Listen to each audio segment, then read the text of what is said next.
ئەم کاتتان باش بەڕێزان بەرگەی ڕۆژنامەیەتان پێشکەش دەکەم. میدیا جیهانیەکان بەردەوام لە تیشک خستنە سەر دۆخی هەرێمی کوردستان، بەڵام ئەوەی جێگەی سەرنجە لەم ڕۆژانەدا بەشێکی زۆر لە میدیاکانی ئەمریکا، ئەوروپا و عەرەبیەکان جەخت دەکەنەوە لە کۆتایی هاتنی ویلایەتەکەی بارزانی. بەڵام ئاژانسێکی تورکی دەڵێت ویلایەتەکەی بارزانی بۆ 2 ساڵی تریش درێژ کراوەتەوە. گۆڤاری نیویۆرک ریڤیو ئۆف بوکس کە گۆڤارێکی ئەمریکی ڕایگەاندووە ویلایەتەکەی مەسعود بارزانی 2 ساڵ لەمەوبەر کۆتایی هاتووە، بەڵام بەپێی ڕێکەوتنێکی سیاسی درێژ کراوەتەوە.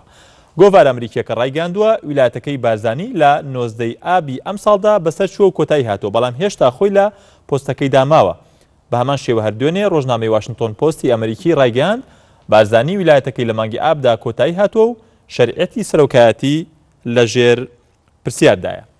بە هەمان شێوە هەر ئەمڕۆ ڕادیۆی ئەوروپای ئازاد کە ڕادیۆیەکی ئەمریکی ڕایگەاند ویلایەتەکەی بارزانی لە 20 ئابدا کۆتایی هاتووە و ئاماژەوای کردووە کە کێشە لە نێوان پارتە سیاسیەکانی هەرێمی کوردستاندا دروست ببێت.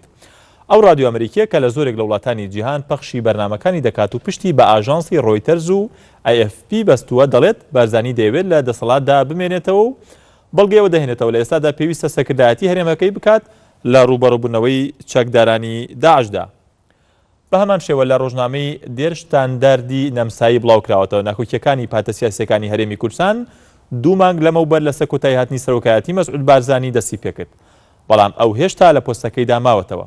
چەند ڕۆژێک لەمەوبەر دەنگی ناڕزایی دژی بارزانی و پارتەکەی و قەیرانی ئابووری و گەندەڵی بەرزبووە و لەو سەروبەندەشدا بنکەکانی پارتی سوتێنران و 5 کەس کوژران. ڕۆژنامە نەمساییەکە دەڵێت تا 2013 هەرێمی کوردستان بەسەر پارتی و یەکێتیدا دابەشکرا بوو، بەڵام لە هەڵبژاردنەکانی 2013ەوە گۆڕان و 2 حزبی ئیسلامی هاتنە پاڵیان و حکومەتیان پێگێنا.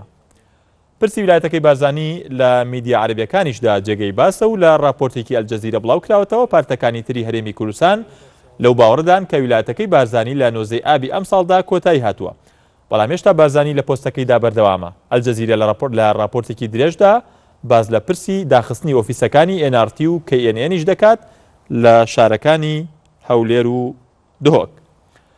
پرسی ویلایەتەکەی بارزانی لە میدیا تورکیەکانیش باز دەکرێت، بەڵام ئەوەی جێگەی سەرسوڕمانە میدیا تورکیەکان دەڵێن ویلایەتەکەی بارزانی بۆ 2 ساڵی تر درێژ کراوەتەوە.